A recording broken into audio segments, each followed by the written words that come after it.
Ukimwangalia Djigui Diarra leo, siwakosei heshima Prison, lakini ile mechi hata mimi ningevaa gloves za Diarra ningeweza kucheza, sababu hakuna mpira wowote wa hatari ambao umemfikia. Walikuja na dhamira ya kukaa nyuma wapate alama moja, na sisi tulivyo wakatili tukawapa kimoja hiko kinaitwa kimoja cha mahangaiko.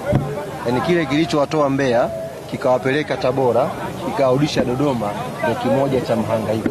Sasa hizi watakuwa wanasikilizia maumivu. Ukisema kwamba jini katoka lakini mganga yuhoi, tuko sawa au? Kwa nature ya pitch ilivyokuwa, plani ya wapinzani ilivyokuwa, aina ya mechi ambayo tumecheza mfululizo, tuna kila sababu ya kuwapongeza wachezaji wetu. Wanasema kwenye mpira viashiria vya timu bingwa ni katika moment kama hizi. Timu kama likishapatikana hilo goli watu mnakuwa hoi. Si mliona tulivyokuwa hoi baada ya kulipata? Ni goli moja ambalo mnahangaika, yani mnamsachi mtu. Alafu lina maumivu. Wewe unafikiri Prison mahangaiko yote hayo na viahadi walivyopewa, saa hizi kila kitu sifuri. Pointi wamekosa, wamehangaika na hela hizo walizoahidiwa pia wamekosa. Zero. Na mimi hilo furaha sana kwa sababu waliocheza jana wakapata ushindi, wanaamini wana furaha zaidi kwa sababu wamefunga. Nasema wafunga wale na nyinyi pia mnaumia kuwafunga Simba. Sisi uzuri ni kwamba Simba wana kazi mbili msimu huu. Kazi ya kwanza wanatakiwa iombee dua timu yao ishinde. Kazi ya pili wanatakiwa iombee Yanga ifungwe. Ni kazi ngumu kweli hizo wanafanya. Sisi ni moja tu kazi yetu, Yanga ifunge pointi 5 tofauti.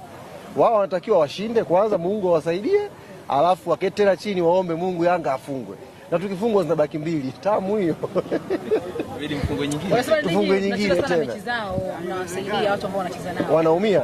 Yaani ninyi mnaumia kwa hizo timu pinzani ambazo zinacheza na Simba. Sasa mimi nikae kileni kwa tofauti ya pointi 5. Niumie na mtu wa pili anayeshinda. Je, ina make sense ndugu yangu? Hai make sense. Hapana, ndio nakwambia hao washapagawa. Unajua pointi 5 ni nyingi nyie. Zioni tu hivi, pointi 5 ni nyingi mno. Yaani ni mechi 2 hizo. Mechi 2 wanatakiwa Yanga apoteze. Kwa kila wakichekecha ndio maana wanakuwa wanaongea kama watu ambao wamemezeshwa dawa. Mtu kamezeshwa dawa usiku. Akiamka asubuhi usembe anaongea tu, ndo kama wale.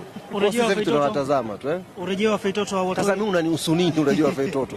Kama mnakutana nao. Sawa amerejea, sasa mimi nanihusu nini yani? Simshuti mbali ile. Mimi nanihusu nini Feitoto kurejea? Karejea kwenye timu yake.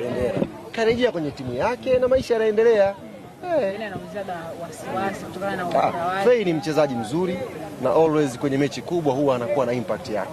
Lakini mimi hainihusu arejee. Unaona Bengi akaja na plani asimpange. Sasa tukamwaza Fei, Bengi akamweka benchi. Usimuona pale nani ile nini lile nani naitwaje lile? Kitambala bora. Nimekaa benchi limesugua. Na lile lingine pia refu limesugua. Bengi ana mbinu.